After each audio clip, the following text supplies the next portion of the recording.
Hoy vamos a transitar por los caminos más extraños del mundo. Acompañadme.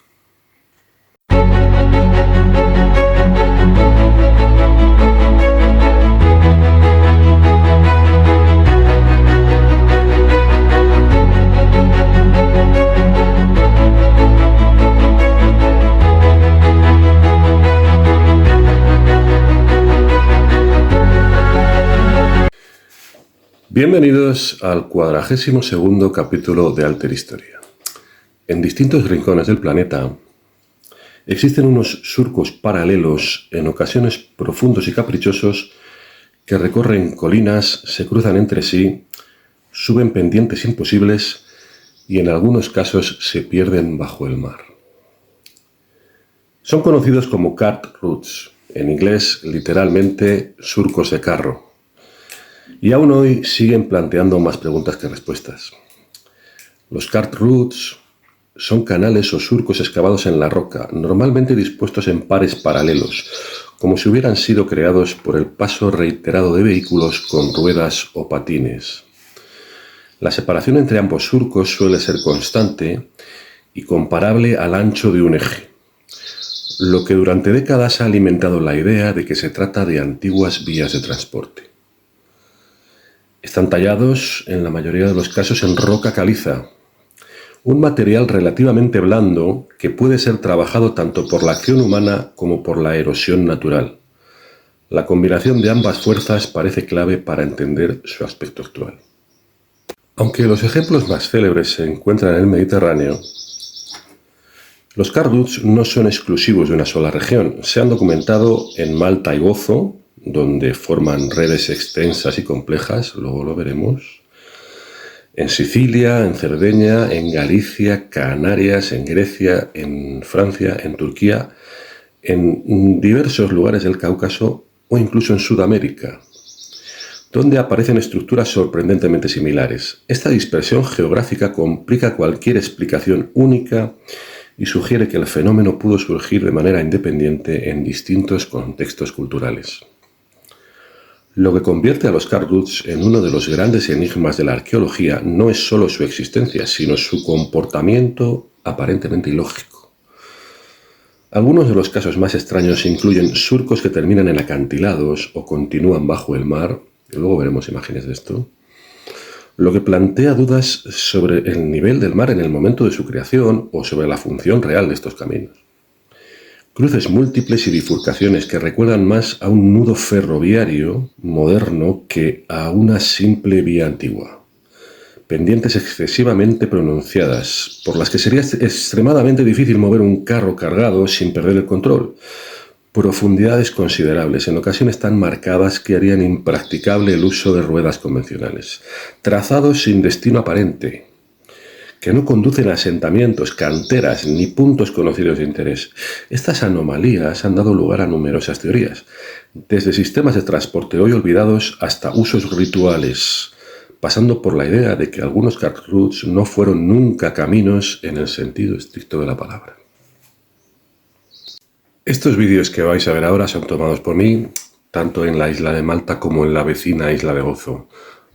Hice un viaje a primeros de año a estos lugares y grabé, aparte de esto, grabé también recorridos por los principales templos megalíticos de estas dos islas, que son muy interesantes. El problema es que el móvil luego sufrió un accidente y los vídeos se perdieron por no haberlos ido subiendo a la nube. La verdad sea dicha, ¿no?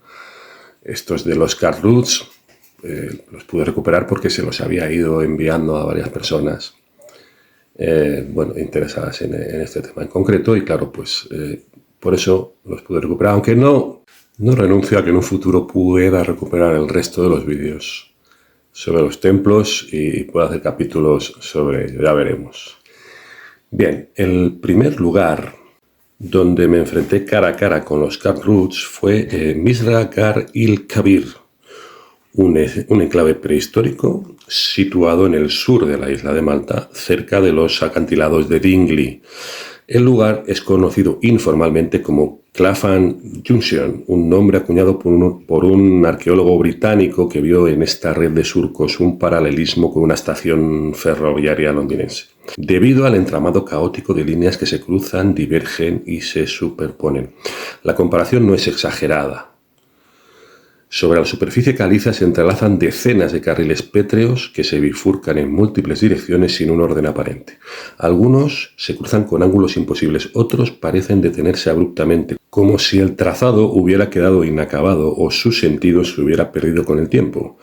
Fue allí donde observé los surcos más profundos de todo el viaje. Llevé conmigo una cinta métrica y comprobé que algunos alcanzaban los 63 centímetros de profundidad. Aquí podéis verlo. Introducir la mano en ellos produce una impresión extraña. La roca está pulida por el tiempo, pero el corte mantiene una regularidad que sugiere intención, repetición, uso prolongado.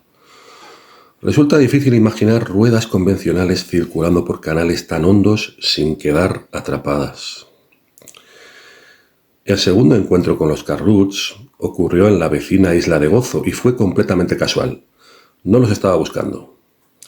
Simplemente aparecieron bajo mis pies, lo que da una idea de la extraordinaria densidad con la que estos surcos cubren el territorio maltés, verdadero epicentro mundial del fenómeno. Se encontraban en lo alto de un acantilado de unos 80 metros de altura. Allí, los surcos avanzaban sobre la roca desnuda como si siguieran una dirección inequívoca, el mar. No había asentamientos visibles, ni estructuras cercanas, ni señales de actividad humana antigua que explicaran su trazado, solo la piedra, el viento y la línea azul del horizonte. En la zona abundaban los fósiles de moluscos incrustados en la caliza, testigos silenciosos de un pasado marino remoto. Dentro de uno de los surcos encontré uno perfectamente integrado en la roca. La imagen resultaba casi simbólica, un vestigio del antiguo fondo marino atrapado en un canal cuya finalidad sigue siendo desconocida. Tiempo geológico y tiempo humano superpuestos en un mismo trazo. Vi Cartwrights en muchos otros lugares de las islas, pero el último punto que merece mención por su singularidad se encuentra en Bircebuga, una localidad costera del sur maltés. Allí los surcos no se detienen en la línea litoral, se adentran directamente en el mar y continúan bajo el agua. Este hecho obliga a replantear preguntas fundamentales sobre su antigüedad. Si los surcos fueron tallados en tierra firme, debieron realizarse en un periodo en el que el nivel del mar era significativamente más bajo. ¿Podrían remontarse a una época preglacial? ¿A fases del Pleistoceno en las que el litoral mediterráneo presentaba una configuración distinta? ¿O su función estaba relacionada precisamente con la costa y el transporte marítimo? Durante todo el recorrido hubo una impresión persistente que no puedo eludir. En ningún momento me parecieron formaciones naturales fruto exclusivo de la erosión.